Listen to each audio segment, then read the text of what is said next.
你个忙嘛了，你讲家业啦，皮亚的看谈个你比了，最话多讲居民个啦咪啊的，哎呀，我拿汤的路单，他那得要话些，你呀就那把表情的来说个。皮亚的看过过来看嘛，别路过过呀么来，所以啥的个，先啥家样，就那稍微差嘛的。毕业到明年一步做前面所的อุตสาหဖြစ်တယ်ဒီဥစ္စာကိုမှာယူလို့ရပါတယ်တော့မှာ$9ဖြစ်ပါတယ်နောက်တော့မှအဲ့ဒါကိုချင်းလို့ဖလမ်လို့လည်းရနိုင်တယ်နောက်တော့မှဟာခါလို့လည်းရနိုင်ပါတယ်ကျွန်တော်တို့ကမ္ဘာပေါ်မှာလူနှမျိုးနဲ့ကျွန်တော်တို့ခွဲခြားလို့ရပါတယ်ကမ္ဘာအလူဦးရေဟာတန်ပေါင်း600နဲ့6000နဲ့900လောက်ရှိပါတယ်အဲ့ဒီလူဦးရေအားလုံးကို2မျိုးထဲနဲ့ကျွန်တော်တို့ခွဲလို့ရပါတယ်အဲ့ဒါကတော့ကိုးကွယ်ချင်းဘာသာရှိသောသူနဲ့ကိုးကွယ်ချင်းဘာသာမရှိသောသူဖြစ်ပါတယ်ကိုးကွယ်ချင်းဘာသာရှိသောသူတွေဟာဆိုရင်နောင်တမလွန်ဘောအတွက်သူတို့ပြင်ဆင်ထားတဲ့လူတွေဖြစ်တယ်ကိုးကွယ်ချင်းဘာသာမရှိသောသူတွေကတော့ဒီဘောအတွက်ပဲကိုခန္ဓာအသက်ရှင်တော့အတွက်ပဲသူတို့အသက်ရှင်ကြတယ်ဒါကြောင့်ဒီလူတွေဟာဆိုရင်တီလွန်တော့တဲ့အခါမှာကောင်းကင်နိုင်ငံရောက်ကြောင်းမရှိဘူးဝမ်းနေပါတယ်ကျွန်တော်တို့သူတို့သွားမဲ့နေရာကတော့ငရဲထဲမှာပဲဖြစ်ပါတယ်အဲ့ဒါကြောင့်ဒီလူတွေကိုကျွန်တော်တို့ဖျက်ရအောင်နောက်တော့မှကိုယ်ကွယ်ချင်းဘာသာရှိသောသူတွေကို2မျိုးနဲ့ကျွန်တော်တို့ထပ်မံခွဲလို့ရပါတယ်အဲ့ဒါကတော့အသက်ရှင်သောဖရာတည်ဟူသောသာရဖရာကိုကိုးကွယ်သောသူနဲ့အခြားဖရာကိုးကွယ်သောသူဆိုတော့မှ2မျိုးကျွန်တော်တို့ခွဲလို့ရပြန်တယ်အဲ့ဒီမှာအခြားဖရာကိုးကွယ်သောသူများဟာကောင်းကင်ဘုံရှင်သာရဖရာမကိုးကွယ်တဲ့အတွက်ကြောင့်တို့အနေနဲ့ကောင်းကင်နိုင်ငံရောက်ကြောင်းမရှိဘူးဘယ်လောက်ပဲအကျင့်ကောင်းကောင်းဘယ်လောက်ပဲနှိမ့်ချဘယ်လောက်ပဲလူတွေစီမှာကောင်းပါစေသူတို့ဟာကောင်းကင်နိုင်ငံမရောက်နိုင်ဘူးဆိုတာကျွန်တော်တို့ဖျားခင်နှုတ်ပတ်တော်အဖြစ်သိရပါတယ်နောက်ပြမှာသာရဖျားအသက်ရှင်တော်မူသောဖျားကိုးကွယ်တဲ့လူတွေဟာ2မျိုးထပ်မံခွဲလို့ရတယ်အဲ့ဒါကတော့သာရဖျားအလိုတော်အတိုင်းကိုးကွယ်တော်သူနဲ့မိမိအလိုဆန္ဒအတိုင်းကိုးကွယ်တော်သူဖြစ်ပါတယ်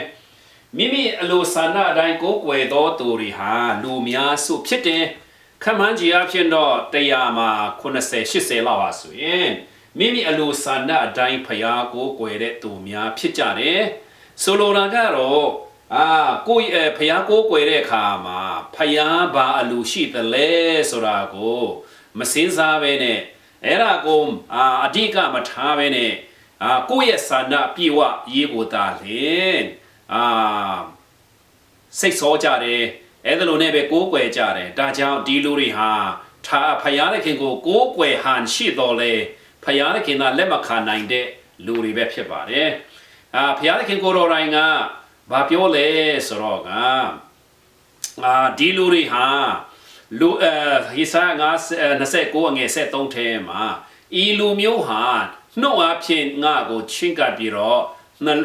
စိတ်နှလုံးကတော့ငါနဲ့ဝေးလှတယ်လို့ပြောပါတယ်ဒါကြောင့်မိမိအလိုဆန္ဒအတိုင်းကိုးကွယ်တဲ့လူတွေဟာဆိုရင်ဖျားသခင်နိုင်ငံတော်ထဲသို့ဝင်ဖို့မရှိဘူးဒါကြောင့်ကျွန်တော်တို့ကိုးကွယ်ချင်းဘာသာရှိရုံမကဘဲနဲ့အသက်ရှင်တော်မူသောသာရဖျားကိုးကွယ်ပြီးတော့သူ့ရဲ့အလိုဆန္ဒအတိုင်းကိုးကွယ်ဖို့လိုတဲ့အကြောင်းကိုကျွန်တော်ဝေငှလိုပါတယ်အဲ့ဒါဟာမခက်ပါဘူးကျွန်တော်တို့ရဲ့ဆန္ဒကို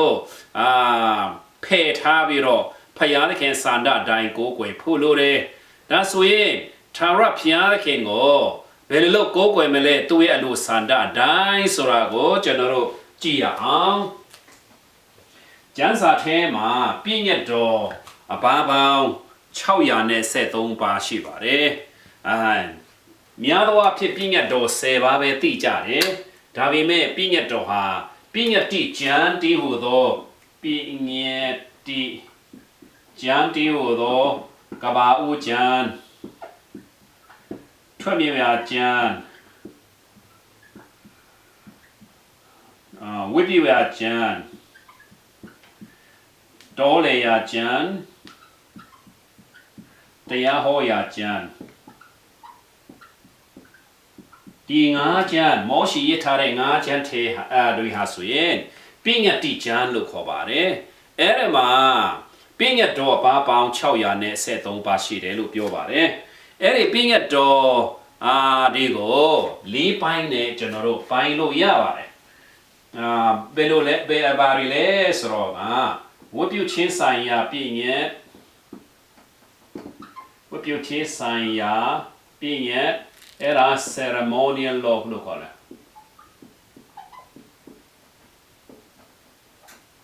နောက်ရမှာအုတ်ချုပ်ရေးဆိုင်ရာပြညတ်အဲ့ဒါကတော့ civil law လို့ခေါ်တယ်နောက်ရမှာကိုကျင့်ပိုင်းဆိုင်ရာပြညတ်အဲ့ဒါတော့ moral law လို့ခေါ်တယ်နောက်ရမှာစားတောက်ချင်းဆိုင်ရာပြညတ်အဲ့ဒါကတော့dietary law လို့ခေါ်တယ်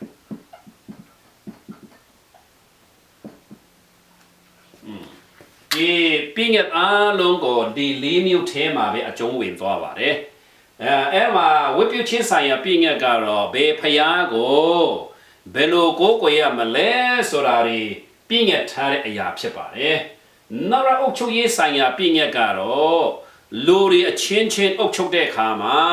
ဘယ်လိုအုပ်ချုပ်ရမလဲဆိုတော့အဓိကအဖြစ်တော့အုပ်ချုပ်တဲ့လူဒန်းစားပေါ့လေသူတို့အတွက်ရေးထားတဲ့ဥစ္စာဖြစ်ပါတယ်နောက်အုပ်ချုပ်ခံတဲ့လူတွေကလည်းအုပ်ချုပ်တဲ့လူတွေကိုဘယ်လိုစကားနာထောင်ရမလဲဆိုတဲ့ဥစ္စာတွေရေးထားတဲ့ဥစ္စာဖြစ်ပါတယ်နောက်တစ်ခုကိုကျင့်ပိုင်းဆိုင်ရာကတော့လူချင်းပေါင်းတင်ဆက်ဆံတဲ့အခါမှာဘယ်လိုပေါင်းတင်ဆက်ဆံမလဲဆိုတဲ့ဥစ္စာတွေကိုပြောထားတဲ့ဥစ္စာပြည့်ရထားတဲ့ဥစ္စာဖြစ်ပါတယ်နောက်စားတော့ချင်းဆိုင်ရာပြည့်ညက်ကတော့ဘေးအစားအစာတွေဟာတန့်ရှင်းတယ်လေမတန့်ရှင်းဘူးလေဆိုတဲ့ဥစ္စာတွေကိုရေးထားတဲ့ဥစ္စာဖြစ်ပါတယ်ကျွန်တော်တို့တရားပလင်ပေါ်နေဟောပြောတာအများဆုံးကတော့ကိုကျင့်ပိုင်းဆိုင်ရာပြည့်ညက်ပဲဖြစ်ပါတယ်နောက်ပြီးတော့ကျွန်တော်တို့အားလုံးအတိအများဆုံးကလည်းဒီဥစ္စာပဲဖြစ်ပါတယ်ကျွန်တော်တို့ဝတ်ပြုချင်းဆိုင်ရာနဲ့အုပ်ချုပ်ရေးနဲ့စားတောက်ချင်းဆိုင်ရာပြည့်ညက်တွေကို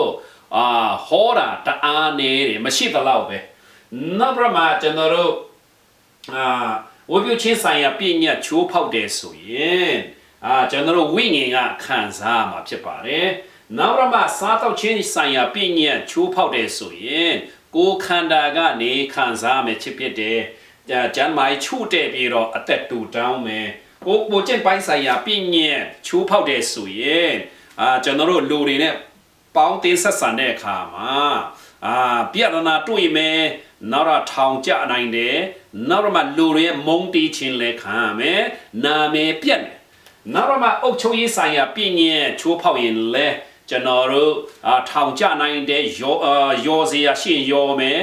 နောက်တော့နာမည်လည်းပြတ်မှာဖြစ်ပါတယ်ဒါကြောင့်ဒီပြည့်ညက်တွေဟာတို့နေရာနဲ့သူအားလုံးအရေးကြီးကြပါတယ်ဒါမဲ့ဝမ်းနည်းစရာကောင်းတာကတော့လူတိုင်းကကိုကျင့်ပိုင်းဆိုင်ရာပြည့်ညက်ကိုပဲအခြေချဲ့ပြီးတော့အဲ့ဒါကိုပဲဂရုစိုက်ပြီးတော့သတိပြုကြခြင်းဖြစ်ပါတယ်ကျွန်တော်တို့ကိုကျင့်ပိုင်းဆိုင်ရာပြည့်ညက်ဘလောက်ထိတောင်မှကျွန်တော်တို့အရေးကြီးစေတယ်လဲဆိုတော့ကောင်းကင်နိုင်ငံရောက်မရောက်လဲကိုကျင့်ပိုင်းဆိုင်ရာပြည့်ညက်နဲ့ပဲတိုင်းတတ်ကြပါတယ်ကိုကျင့်တရားကောင်းတယ်ဆိုရင်ကောင်းကင်တို့ပို့တယ်ကိုကျင့်မကောင်းဘူးဆိုရင်ငရဲတို့ပို့တတ်ကြတယ်ဒါပေမဲ့ခရစ်တော်ကကိုကျင့်ပိုင်းဆိုင်ရာပြည့်ညက်ကိုချိုးဖောက်တဲ့ပြည့်တစားနဲ့အခွန်ခံတွေကိုနော်ဖာရိရှဲတွေထက်အရင်ကောင်းကင်နိုင်ငံတို့ရောက်မယ်လို့ခရစ်တော်ပြောခဲ့ပါတယ်အဲ့ဒါဘာကြောင့်လဲဆိုတော့အခွန်ခံတွေနောက်ပြည့်တစားတွေဟာကိုကျင့်ပိုင်းဆိုင်ရာလူချင်းကြားထဲမှာဆက်ဆံရေးမှာသူတို့ချိုးဖောက်တယ်ဒါပေမဲ့ခရစ်တော်ကိုယုံကြည်လာတဲ့အခါမှာသူတို့ကိုပြုချင်းဆိုင်ရာမှန်သွားကြပါတယ်အားလုံးပြည့်တစားတိုင်းရောက်တယ်လို့တော့မဟုတ်ပါဘူးဒါပေမဲ့ကျမ်းစာထဲမှာဖော်ပြတဲ့ပြည့်တစားတွေ နောက်ရမခွန်ခံတွေဥပမာမာသေးတို့နောက်ရမဇကေတို့အားဆိုရင်ခရစ်တော်ကိုပြန်လက်ခံကြသွားလက်ခံသွားကြပါတယ်အဲ့တော့ကြောင့်ကိုကျင့်ပိုင်းဆိုင်ရာအဖြစ်မဆုံးဖြတ်တဲ့အကြောင်းဖခင်ကကောင်းကင်နိုင်ငံရောက်ဖို့မရောက်ဖို့ကယ်ရင်ချင်းတို့ရောက်ဖို့မရောက်ဖို့ဆိုတာကိုကျွန်တော်တို့သိဖို့လိုပါတယ်နောက်ရမကျွန်တော်တို့စားတော့ချင်းဆိုင်ရာပြည့်ညက်လဲအထူးဖြင့်တိုးတက်တဲ့နိုင်ငံတွေမှာအစားတော့ကောင်းစားနိုင်တဲ့နေရာတွေမှာတတိထားဖို့လိုတယ်အဲ့ဒီမှာဝိပုရကျမ်းအခန်းကြီး7ထဲမှာကျွန်တော်တို့ဗာတိုးရတယ်လဲဆိုတော့ခွာကွဲပြီးတော့စမြုပ်ပြန်တဲ့သားတွေပဲစားခွင့်ရစားဖယားခင်ကစားစီပါတယ်ခွာမကွဲတဲ့အသားတွေဥမာကလုတ်တို့နောက်ရမယုံတို့ရဲ့ဆိုမစားအပ်ဘူးတဲ့မတန့်ရှင်းဖို့လို့ပြောပါတယ်နောက်ရမဝဲဟာခွာကွဲပြီမယ်လို့လဲစမြုပ်မပြန်တဲ့အတွက်ကြောင့်မတန့်ရှင်းဘူးနောက်ရမဒါဆိုရင်တန့်ရှင်းတဲ့အသားတွေဘာတွေလဲဆိုတော့နွားရဲ့တိုးရဲ့စိတ်တွေပဲဖြစ်ပါတယ်နောက်ရမဂျီတွေတောထဲကတမင်တွေကလည်းတန့်ရှင်းတယ်တို့ခွာကွဲတယ်နောက်ရမစမြုပ်ပြန်တယ်နောက်ရမငါးတွေဆိုရင်လည်းအကြီးခွန်ပါတဲ့ဥစ္စာတွေကိုပဲစားပါတယ်ကျွန်တော်တို့တရဘအိုပုံနေကိုနေ့အတင်းတော်တွေတားတွေဟာဆိုရင်တို့အဲ့ဓာတွေကိုစားတော့ချင်းဆိုင်ရာပြည့်ညက်ကိုတို့လိုက်လျှောက်တဲ့အတွက်ကြောင့်စရင်မတ်တန်တီနဲ့လူတွေကဘယ်လိုပြောတယ်လဲဆိုတော့တို့ဟာဆိုရင်တခြားလူများထဲ9နှစ်လောက်အသက်ပူရှိတယ်လို့ပြောပါတယ်ဒီအဲ့ဒါဘာကြောင့်လဲဆိုတော့စားတော့ချင်းဆိုင်ရာပြည့်ညက်လိုက်လျှောက်လို့ပဲဖြစ်ပါတယ်ကျွန်တော်တို့ဖယားခင်ကမစားစေတဲ့အရာတွေဟာအဲ့ဒီတရိစ္ဆာန်တွေအပြင်မှာအစီရီတရိစ္ဆာန်အစီရီမစားရဘူးနောက်ပြမှာအသွေးတွေမစားရဘူးနောက်ပြမှာကျွန်တော်တို့ချင်းစီရီမစားရဘူးဥနှောက်တွေမစားရဘူးအဲ့ဒါတွေက cholesterol တိတ်များပါတယ်မလိုင်းတွေမစားရဘူးကြက်ဥအနှစ်တွေမစားရဘူး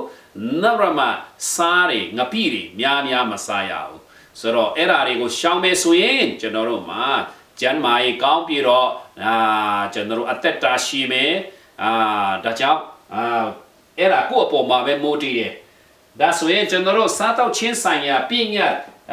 လိုက်လျှောက်တဲ့အတွက်ကြောင့်ကောင်းကင်နိုင်ငံရောက်ရတော့မဟုတ်ဘူးကောင်းကင်နိုင်ငံရောက်မရောက်ကတော့ဝတ်ပြုချင်းဆိုင်ရာပြည့်ညတ်ကိုလိုက်လျှောက်ခြင်းနဲ့အဓိကဆိုင်ပါတယ်ဒါကြောင့်ကျွန်တော်တို့ဝတ်ပြုချင်းဆိုင်ရာပြည့်ညတ် ceremonial law ကိုကျွန်တော်တို့အာယုံစိုက်ပြီးတော့ကြည့်ရအောင်ဝတ်ပြုချင်းဆိုင်ရာပြည့်ညတ်မှာအဓိကဖြစ်ကျွန်တော်တို့၄ပိုင်းလို့ရပါတယ်ထာဝရနံပါတ်1မှာဆိုရင်ထာဝရဖယားကိုသာဖြင့်ဘိုးကွယ်ရမယ်အဲ့ဒါပရမဥစ္စာဖြစ်ပါတယ်နံပါတ်2ပါဆိုရင်သူရှိသောနေရာ၌သာဖြင့်ကိုကွယ်ရမယ်နံပါတ်3မှာဆိုရင်ယေဘရဟိဖြင့်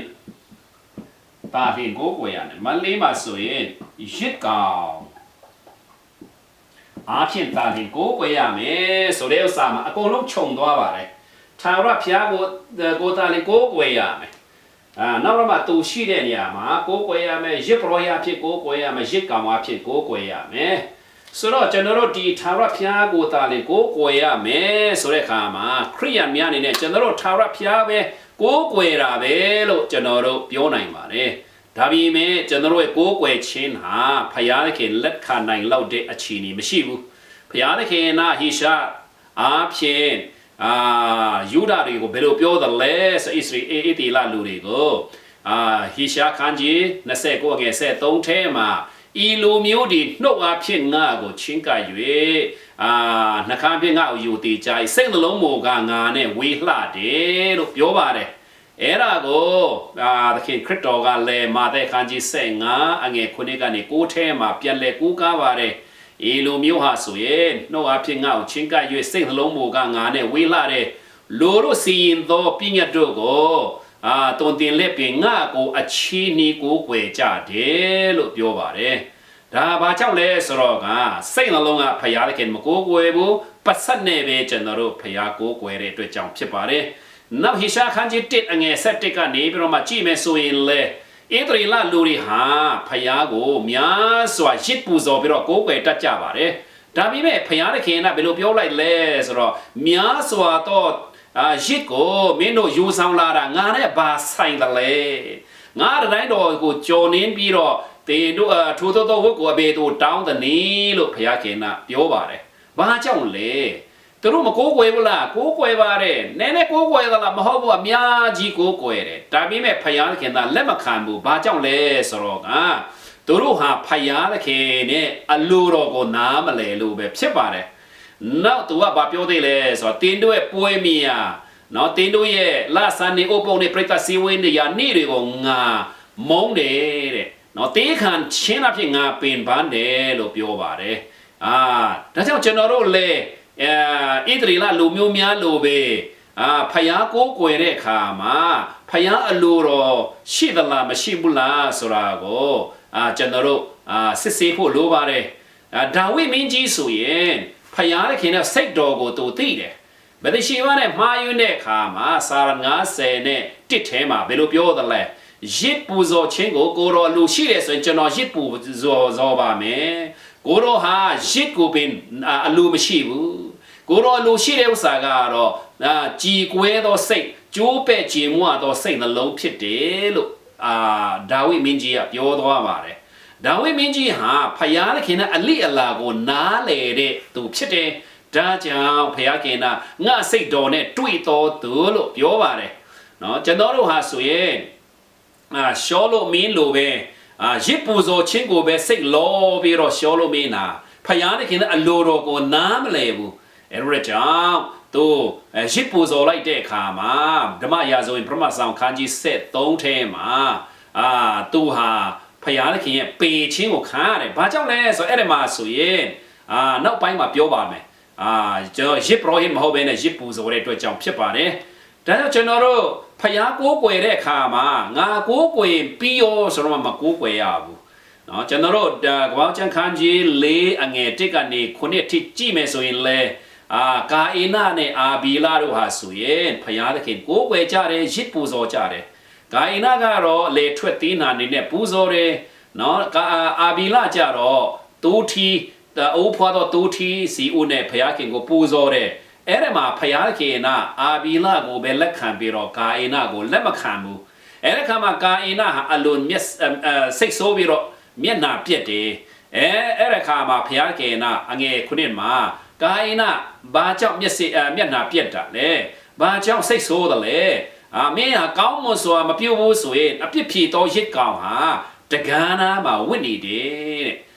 အဲ့ဒါတင်းနေတော့ကိုတုံးပြတော့တင်းနာတို့ဟာတင်းရဲ့အုပ်ဆိုးခြင်းခါလိမ့်မယ်လို့ပြောပါတယ်အဲ့ဒီမှာမြန်မာလူကတော့ဘာမှပြောစရာမလိုပဲနဲ့ဘာသာပြန်တာမှန်သွားပါတယ်အဲ့ဒါပဲပါလဲဆိုတော့တကန်းနာမှာအပြစ်ဖြေတော့ရစ်ကောင်ဟာဝင့်နေတယ်တဲ့အင်္ဂလိပ်ကျမ်းစာတွေမှာဆိုရင်တော့အဲ့ဒါမှာအပြစ်ဝတ်တယ်လို့ပြောပါတယ်အပြစ်ကမဝတ်နိုင်ဘူးဒါဘာကြောင့်လဲဆိုတော့အပြစ်ဟာအကောင်ထဲမရှိဘူးစာတန်လည်းမဟုတ်အပြစ်ဆိုတာကလူအထဲမှာပဲရှိပါတယ်ဒါကြောင့်တကားနာမှာဝတ်နိုင်တဲ့ဥစ္စာကတော့အပြစ်ဖြေတော့ရစ်ကောင်တိုးမဟုတ်ရင်စိတ်မဟုတ်ရင်နိုးအားပဲဖြစ်ပါလိမ့်မယ်ဂိုင်နာဟာဖယားကိုးကွယ်မှားသွားပြီအဲ့ဒီခါမှာဖယားကလက်မခံဘူးအဲ့ဒီခါမှာဖယားကသူ့ကိုဒုတိယအကြိမ်အခွင့်ပေးပါတယ်သူကမွေးမြူရေးသမားမဟုတ်တဲ့အတွက်ကြောင့်သူ့ညီစီမှာလဲတောင်းချင်မှာမဟုတ်တဲ့အတွက်ကြောင့်ဖယားခင်ကသူ့ကိုအဲ့ဒီတကားနာမှာအကောင်အဖြစ်ဖြစ်တော့ရစ်ကောင်ကိုသူ့ကိုပေးထားတယ်အဲ့ဒါကိုသူကမသုံးဘဲနဲ့ကြော်သွားပါတယ်အဲ့ဒါကိုမသုံးဘဲနဲ့ကြော်သွားပြီးတော့မှသူ့ညီမတတ်ရမယ့်ဥစ္စာကိုတတ်လိုက်တယ်ဘာကြောင့်တတ်တာလဲဆိုတော့သူဖယားခင်လက်မခံတဲ့အခါမှာစိတ်ဆိုးတယ်သူ့ညီတော့လက်ခံရတဲ့ကြောင့်မနာလို့ဖြစ်တယ်အဲ့ဒါကြောင့်သူ့ညီကိုရန်တွေးပြီးတော့တတ်လိုက်တယ်နောက်တော့ဖယားခင်ကမင်းညီဘယ်မှာလဲလို့မေးတဲ့အခါမှာငါညီကိုစောင့်တော်သူလို့ဖယားခင်တော်တောင်းမှအပြစ်တင်ပြီးတော့မို့တာပြောပါတယ်သူဟာဖယားခင်က second chance ဒုတိယကျင်အခွင့်ပေးတော်လေဖျားပေးတဲ့အရာကိုလက်မခံတဲ့အတွက်ကြောင့်ဖျားဌာနနေထွက်သွားပြီးတော့ဖျားတဲ့ခန္ဓာဌာနနေပြမဝေးကွာသွားပါတယ်ကျွန်တော်တို့လည်းဖျားတဲ့ခင်နဲ့အလိုနီးနိုင်တော့နီးတော်လေဖျားတဲ့ခင်အလိုတော်ကိုလာမဝင်ခံတဲ့ခါကျတော့ဖျားတဲ့ခင်နဲ့အဝေးဆုံးနေရာမှာရောက်သွားမှာစိုးရိမ်စရာရှိပါတယ်ဂါအေနာရဲ့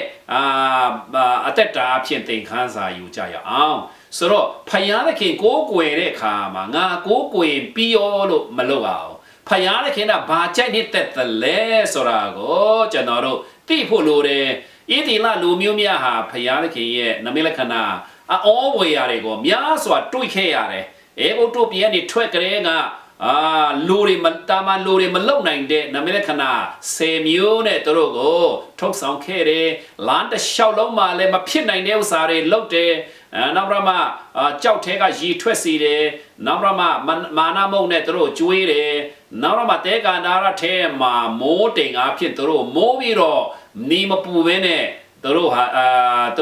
သွားလာနိုင်ကြတယ်ဒါပေမဲ့သူတို့ဟာဖယားတဲ့ခင်အလိလာကိုနားမလဲကြဘူးဖယားတဲ့ခင်ဘာကြိုက်တယ်လဲဆိုတာနားမလဲလို့စာလံ95မှာဤလူမျိုးကိုငါယွန်ရှာတယ်ငါအလိလာကိုနားမလဲကြဒါကြောင့်သူတို့ဟာငါရဲ့ချမ်းသာထဲသို့မဝင်ရကြဆိုတော့ငါကျင့်ဆိုတယ်လို့ဖယားခင်ကပြောလိုက်ပါတယ်ကျွန်တော်တို့လည်းခရိယန်တွေလည်းခုဆိုရင်ဣသရေလလူမျိုးများမှားတဲ့လမ်းစဉ်တိုင်းပဲ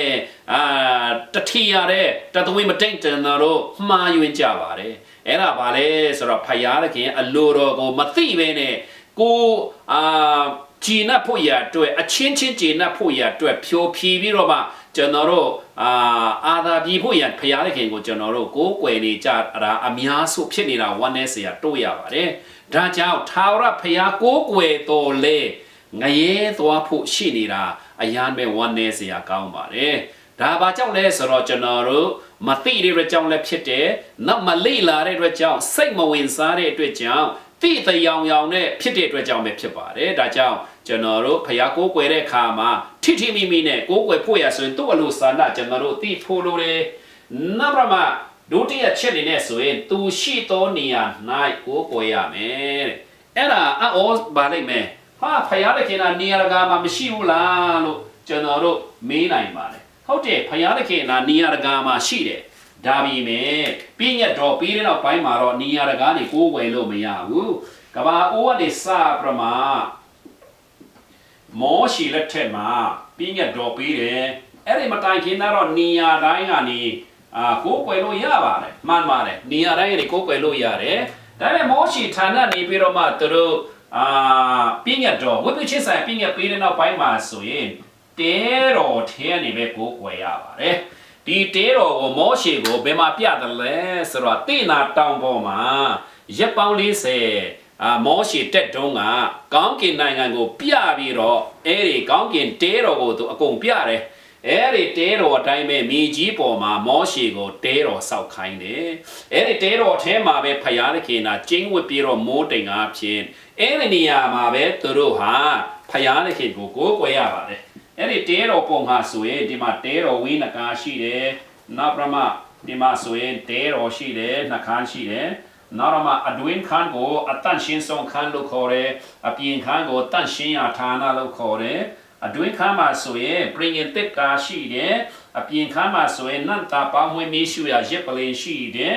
နောက်တော့မှဒီမှာဆိုရင်ရှိတော်မုတ်တင်သောစပွဲရှိတယ်ဒီမှာဆိုရင်ရွှေမီးခုံရှိတယ်နောက်တော့မှအပြင်မှာဆိုရင်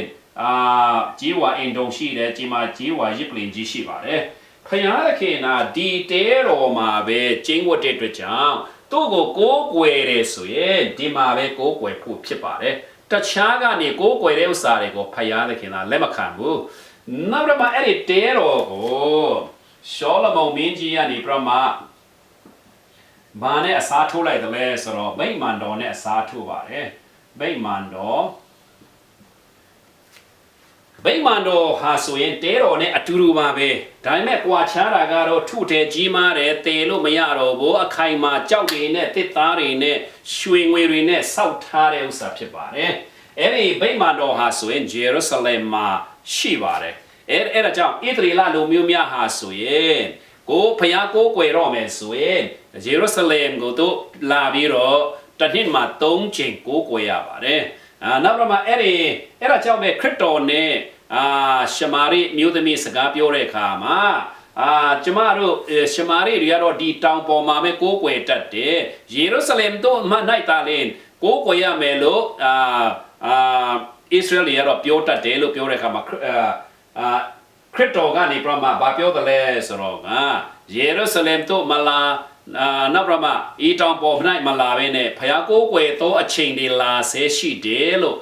ယောဟန်ခန်းကြီး4ထဲမှာခရစ်တော်ကရှမာရိမျိုးသမီးစီမှာပြောခဲ့ပါတယ်ဗိမာန်တော်ဆိုတာကဖျားရှိရတယ်အခုလောကမှာဗိမာန်တရားတစ်ခုမှမရှိဘူးဖျားเจ้าတွေပဲရှိတယ်တရားစရက်တွေပဲရှိတယ်ဘလောက်ပဲကောင်းအောင်စောက်ဗိမာန်တော်ဖြစ်ဖို့ရဆိုရင်အထဲမှာဖျားကျင်းဝရတယ်လေအဲ့ဒီမှာကိုးကွယ်တဲ့ချိန်ကဘယ်ချိန်မှာကုံဆုံးသွားတယ်လဲဆိုတော့ခရစ်တော်အသေးခံတဲ့အခါမှာမာသဲခန်းကြီး29အငယ်50နဲ့1မှာဘာတွေ့ရတယ်လဲဆိုတော့ခရစ်တော်ဟာအသက်ကုံဆုံးတဲ့အခါမှာဗိမာန်တော်ထဲကကလကာကြီးလေအထက်ကနေအောက်ဆုံးတိုင်အောင်ကွဲသွားတယ်လို့ပြောပါတယ်အဲ့ဒါကိုများသောအားဖြင့်လူမျိုးခွဲခြားခြင်းမရှိတော့ဘူးဖယားနဲ့ခင်သာလွတ်လပ်စွာကိုးကွယ်လို့ရပြီအဲ့ဒါမျိုးနဲ့အတိတ်ပဲဆိုကြပါတယ်မဟုတ်ပါဘူးဗိမာန်တော်ထဲမှာဖယားမရှိတော့ဖယားနဲ့ခင်သာဒီဗိမာန်လူဆောက်တဲ့ဗိမာန်တော်ထဲမှာမရှိတော့ဘဲနဲ့နီးရပြောင်းသွားခြင်းကိုဆိုလိုခြင်းဖြစ်ပါတယ်အဲ့ဒါကိုယေစကြည်လကနေပြမသူ့ရဲ့ဇောက်ထဲမှာအခန်းကြီး40နောက်ပိုင်းမှာသူရေးထားပါတယ်စေကနာ glory ဆိုဖယားဘုံတော်ဟာဆိုရင်ဗိမာန်တော်ကနေပြမအရှိဖက်မှာသွားတယ်အရှိဖက်တကဘာဝနေပြမတန်လွင်တောင်ဖက်တော့သွားတယ်တန်လွင်တောင်နေပြမကောင်းကင်တက်သွားတယ်လို့သူလှလှပပလေးနဲ့သူပေါ်ကျိုးသွားပါတယ်အဲ့ဒီဗိမာန်တော်မှာကိုးကွယ်ခြင်းကခရစ်တော်အသီးခံတဲ့အခါမှာကုံဆုံးသွားပါတယ်ဒါပေမဲ့ဣသရေလလူတွေကမသိတဲ့အတွက်ကြောင့်အဲ့ဒီလူဆောက်တဲ့ဗိမာန်တော်မှာပဲနှစ်ပေါင်း40နောက်ထပ်ကိုးကွယ်ကြသေးတယ်ဒါကြောင့်သူတို့မသိတဲ့အတွက်ကြောင့်ခရစ်တော်တည်တာက AD 30မှာဖြစ်ပါတယ်သူတို့ကAD 90မှာယောမစစ်သားတွေကိုဖျားခင်နာဖြစ်စေခွင့်ပေးပြီးတော့ဗိမာန်တော်မရှိတော့ဘာကြောင့်လဲဆိုတော့မလိုတော့ဘူးလေတဲတော်နဲ့ဗိမာန်တော်ဟာဆိုရင်အရေးဖြစ်တယ်တကယ်ဗိမာန်တော်ကတော့ကောင်းကင်နိုင်ငံမှာပဲရှိပါတယ်အခုချိန်မှာဆိုရင်ကောင်းကင်ဗိမာန်တော်မှာကောင်းကင်ဗိမာန်တော်မဟုတ်လဲကောင်းကင်တဲတော်မှာဖယားကိုးကွယ်တဲ့အချိန်ဖြစ်ပါတယ်ဒါကြောင့်အခုကောင်းကျွန်တော်တို့ဖယားနဲ့ခင်ကိုးကွယ်ခြင်းနဲ့ဆိုရင်ကောင်းကင်တဲတော်မှာ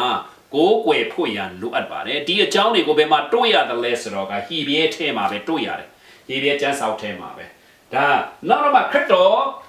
ဒုတိယအချိန်ကြွလာတဲ့အခါကျတော့ယေရုရှလင်မှာကျွန်တော်တို့ပြန်ကိုးကွယ်ရမှာဖြစ်ပါတယ်ယေရုရှလင်မြို့မှာခရစ်တော်ကိုယ်တိုင်ဟာကျင်းဝတ်ပြီးတော့ကဘာအရက်ရက်ကနေပြီးတော့မှနှစ်ထောင်ကာလအတွင်းမှာရှိတဲ့လူတွေဟာယေရုရှလင်တို့ဖျားဖူးသွားကြနိုင်မယ်အခုချိန်မှာကျွန်တော်တို့ကဖျားကိုးကွယ်တဲ့အခါမှာယေရုရှလင်တို့လည်းမသွားဘူးကျွန်တော်တို့မျက်နှာမူတဲ့အခါမှာလည်းမွတ်စလင်တွေဆိုရင်မေကာဖက်ကိုဦးတည်တတ်ကြတယ်နောက်ဗုဒ္ဓဘာသာတွေမှာဆိုရင်နီထွက်ရဖက်မှာခရိယန်တွေကြတော့ကျွန်တော်တို့မှာတတ်မှတ်ချက်ဘာမှမရှိဘူးဘာကြောင့်လဲဆိုတော့ဖျားကိုးကွယ်တာဟာအခုကောင်းကင်မှာကိုးကွယ်ရတဲ့အတွက်ကြောင့်ဖြစ်ပါတယ်နောက်တော့မှအဲ့ဒီ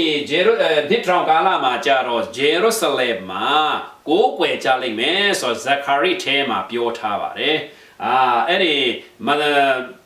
ခရစ်တော်ဖျားကိုမကိုးကွယ်ဖို့ရမလာတဲ့ဒိုင်းပြည်တွေဟာဒဏ်ခတ်ခြင်းခံရမယ်ဘယ်လိုလုပ်ဒဏ်ခတ်မလဲဆိုတော့မိုးမရွာခြင်းအပြင်ဒဏ်ခတ်ခြင်းခံရမယ်လို့ပြောပါတယ်ဒါကြောင့်ကျွန်တော်တို့ဖျားခင်ကိုးကွယ်တဲ့နေ့ဟာဆိုရင်ကိုးကွယ်ရတဲ့အခါမှာ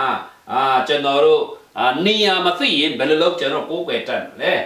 ပြန်ပြောမယ်ဆိုကဘာအိုကနေမောရှေတိနေရာတိုင်းကိုလို့ရတယ်ဒါပြီးငတ်တော်ပေးတဲ့အခါမောရှေနဲ့ရှောလမုန်တိတဲတော်နဲ့ရှောလမုန်ကဗိမာန်တော်စောက်တဲ့အတွက်ကြောင့်ဗိမာန်တော်ထဲနေကိုရတယ်အဲ့ဒီဟာတွေအရေးဖြစ်တယ်အခုချိန်မှာဆိုရင်တကယ်အကောင်အထည်ဖြစ်တဲ့အစ်စ်ဖြစ်တဲ့ကောင်းကင်မှာကိုတဲ့ချိန်ဖြစ်ပါတယ်အနိတရောင်ကာလမှာဆိုရင်ယေရုရှလင်မှာကိုရမှာဖြစ်ပါတယ်ဆိုတာကိုကျွန်တော်ပြောလိုပါတယ်ဒီတစ်ခေါက်တော့ဒီလောက်နဲ့ပဲကျွန်တော်အဆုံးသတ်ပါမယ်နောက်ပိုင်းမှာကျွန်တော်တို့ရစ်ပရောဟိတ်အဖြစ်ကိုယ်ဖို့လိုတဲ့အကြောင်းနောက်ရမှာရစ်ကောင်အဖြစ်ကိုယ်ဖို့လိုတဲ့အကြောင်းတွေကိုပြန်ဆက်ရမှာဖြစ်ပါတယ်ဂျာနာတော်သူရောက်တိုင်းဖျားကောင်းကြည့်ပေးပါစေ